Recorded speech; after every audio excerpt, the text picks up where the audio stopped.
നമസ്കാരം. പ്രധാന വാർത്തകൾ.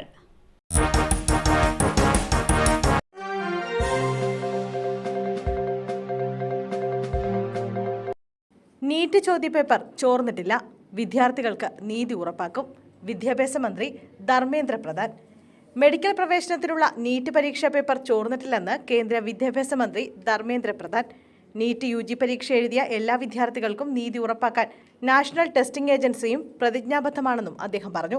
ഗ്രേസ് മാർക്ക് ലഭിച്ച 1563 പേരുടെ ഫലം റദ്ദാക്കി റീടെസ്റ്റ് നടത്താനുള്ള NDA സമിതി ശുപാർശ സുപ്രീംകോടതി അംഗീകരിച്ചിട്ടുണ്ട്. ഇവർക്കുള്ള പരീക്ഷ വീണ്ടും നടത്താൻ അക്കാദമിക് വിദഗ്ധരുടെ ഒരു പാനൽ രൂപീകരിച്ചിട്ടുണ്ടെന്ന് മന്ത്രി അറിയിച്ചു. നീറ്റ് പരീക്ഷയുമായി ബന്ധപ്പെട്ട് ഒരു അഴിമതിയും നടന്നിട്ടില്ലെന്നും ധർമ്മേന്ദ്ര പ്രധാൻ അവകാശപ്പെട്ടു. ഇത് സംബന്ധിച്ച് കോടതിയിൽ മറുപടി നൽകുമെന്നും കോടതി വിധി അംഗീകരിക്കുന്നുവെന്നും അദ്ദേഹം പറഞ്ഞു. ഗ്രേസ് മാർക്ക് ലഭിച്ച 1563 പേർക്കുള്ള പരീക്ഷ ഈ മാസം 23-ന് വീണ്ടും നടത്താൻ സുപ്രീംകോടതി അനുവാദം നൽകിയിട്ടുണ്ട്. കൗൺസിലിംഗ് നടപടികൾ തടയാനാകില്ലെന്ന് ജസ്റ്റിസ് വിക്രംനാഥ് അധ്യക്ഷനായ ബെഞ്ച് വ്യക്തമാക്കി.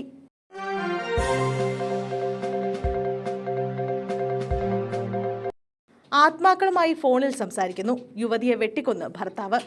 ഫോണിലൂടെ ആത്മാക്കളുമായി സംസാരിക്കുന്നുവെന്ന സംശയത്തെ തുടർന്ന് യുവതിയെ ഭർത്താവ് വെട്ടിക്കൊന്നു.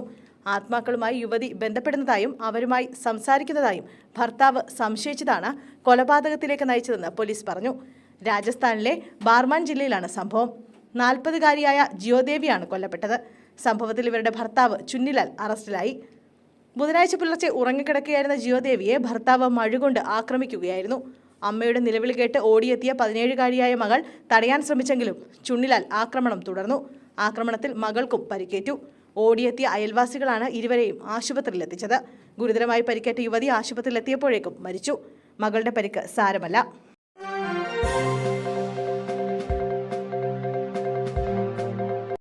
വജ്രം വാങ്ങാനെന്ന വ്യാജേന വ്യാപാരിയെ ലോഡ്ജിൽ വിളിച്ചു വരുത്തിയ ആക്രമണം. യുവാക്കൾ പിടിയിൽ. വജ്ര വ്യാപാരിയെ ലോഡ്ജിലേക്ക് വിളിച്ചു വരുത്തി ആക്രമിച്ച് വജ്രങ്ങളും സ്വർണവും തട്ടിയെടുത്ത സംഭവത്തിൽ 5 പേർ പിടിയിൽ.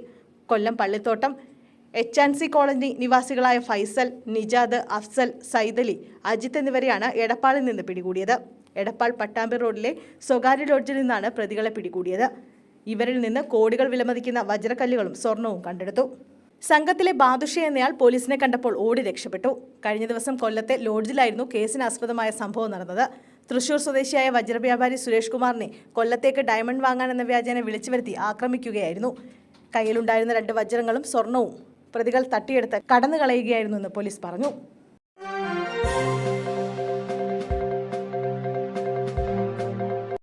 സൂര്യനെല്ലി പീഡനക്കേസ്. മുൻ DGPക്കെതിരെ കേസെടുക്കാൻ നിർദ്ദേശം. സൂര്യനെല്ലി പീഡനക്കേസിൽ അതിജീവിതയുടെ പേര് വെളിപ്പെടുത്തിയതിനാണ് നടപടി.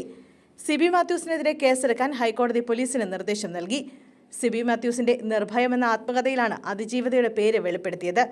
സിബി മാത്യൂസിനെതിരെ സൂര്യനെല്ലി കേസിലെ അന്വേഷണ ഉദ്യോഗസ്ഥയായിരുന്ന KK ജോഷുവ ഹൈക്കോടതിയെ സമീപിക്കുകയായിരുന്നു.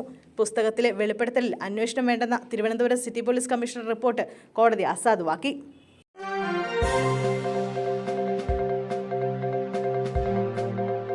ജയിക്കുമായിരുന്ന സീറ്റ് വിട്ട് മറ്റൊരു സീറ്റിൽ മത്സരിക്കാൻ പോയത് എന്റെ തെറ്റ്. K മുരളീധരൻ.